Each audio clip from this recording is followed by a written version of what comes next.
Good morning, everybody. My name is Clarence Napier, the insurance broker, licensed in 12 states, which include Washington State, California, Alabama, Texas, Georgia, Florida, South Carolina, Maryland, Virginia, Ohio, Pennsylvania, and Michigan. Today is July 30th, 2025. And this episode is about the reasons why some business owners fumble the ball at the closing process. Now, I am also the president at 321 Business Development, soon to be a Georgia LLC. 321 Biz Development started in November 1st, 2014, and I started the consulting firm 321 Biz Development because I was having problems with my own sales activities. And 321 Biz Development is known for helping people master the 5 front-end sales activities, which include contacting, prospecting, appointment setting, closing, and getting zero-cost referrals. And that sales system has a class that's 6 to 9 hours, depending on your level of business and your sales experience. And we offer, I can almost say guarantee, an 80% predictability or probability that you will close with your new contact prospect if you follow the system. So today is, like I said, it's about the reasons why salespersons, business owners fail at the closing. I call it fumbling the ball. And fumbling the ball, what that means is when your prospect, the person you're sitting across the table with, or you're sitting across the dining room table, or if you're meeting with a group of prospects who represent one company, they can tell when you're making your final close whether or not you know what you're doing. And I'm not talking about your technical knowledge.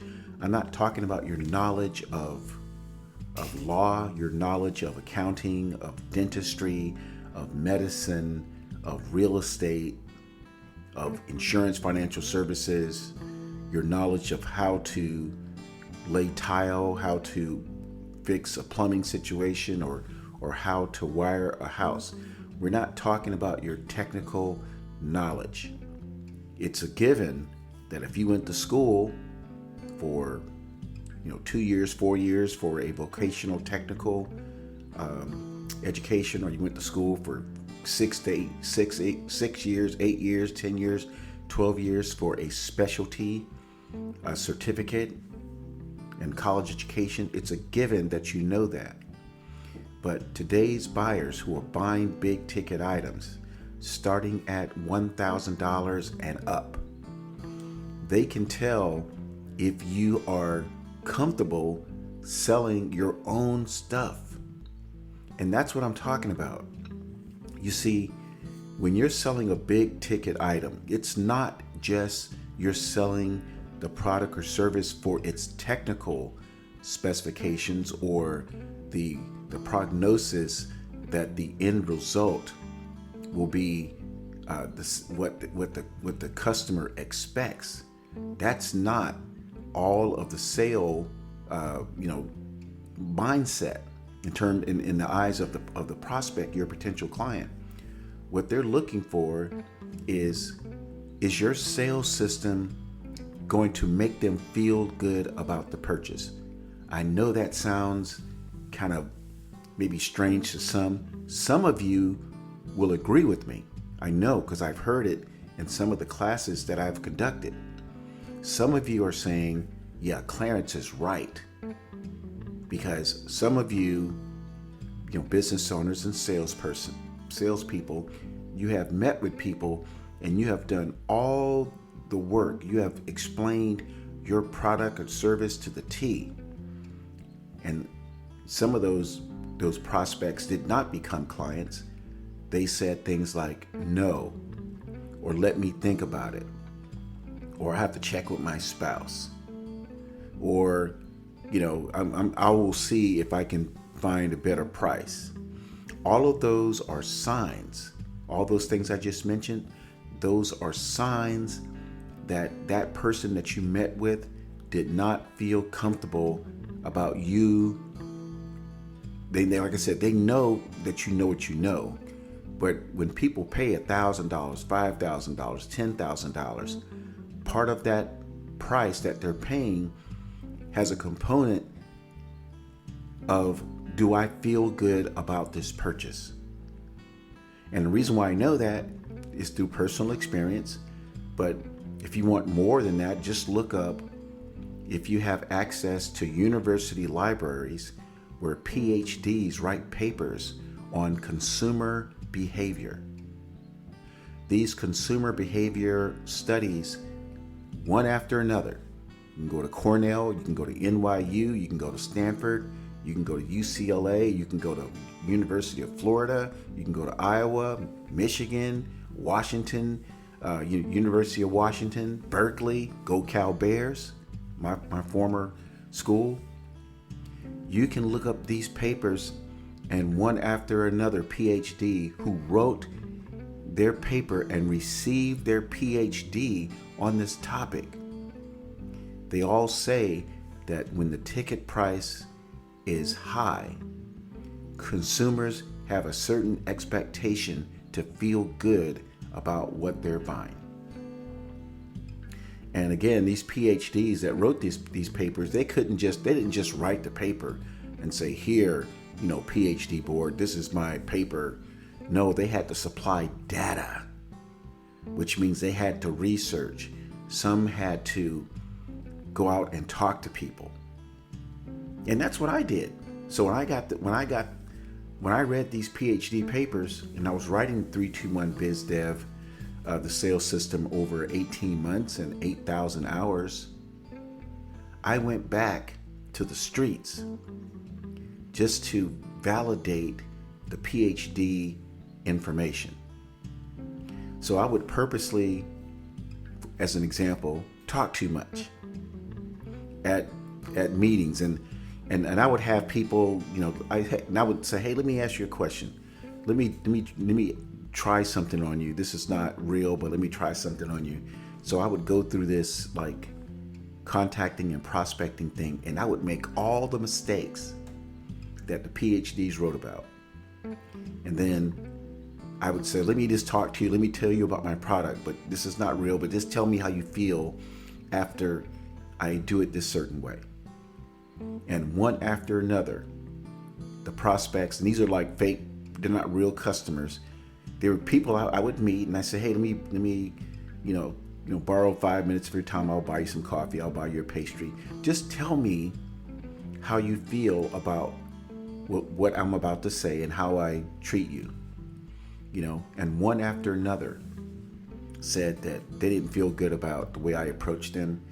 They didn't feel good about how I offered my product or service. And the funny thing about it, some of those people actually became clients because they felt great about that I had acknowledged how they feel when people come to their homes and people meet with them in their businesses. And if you don't believe me, go out and try it yourself. You know what? It will be easier for you to say to a potential customer out on the street, at the coffee shop, just people just hanging out, and just say, you know what? I want to test something. And tell them what you want to test, and tell them, if you want, what your current sales process is. Now, the word sales process is a very high level word. You can say, how do you feel after I tell you about my company and my products and services? Go out and do it. And I tell you what, when you do it, you might even find a person that wants to actually buy your services. And you might say, why is that, Clarence? Well, the reason why is because, like I said a few minutes ago, you have acknowledged to a person that most salespeople are not professional in the sense that they know how to make a prospect feel good about buying something that's a big ticket item. I'm not talking about something that's $29.99 you can buy on TikTok Shop. I'm talking about criminal defense services, accounting services, estate planning, Invisalign, tummy tucks, BBLs. I'm talking about a $15,000 floor tiling project, a wiring process that at the home that may cost $3,500, $5,000. People like to feel good about what they're buying when the ticket price is high. And on that note, I'm done with this podcast episode. I just want to let people know that as the insurance broker, I offer an online networking session program 4 times a week, twice a day on Monday, twice a day on Wednesday from 7:30 a.m. Eastern Time and again at 7:30 a.m. Pacific Time. You get about 3 minutes, maybe 4 minutes to talk about your company, talk about yourself, any products or services, your website, your Facebook account. And after that, we will talk about a sales topic, kind of like what we're doing right now. My number is 866-901-9876. My email address, if you want to RSVP for the online networking, is clarence@insforsure.com. Take care and have a fantastic week.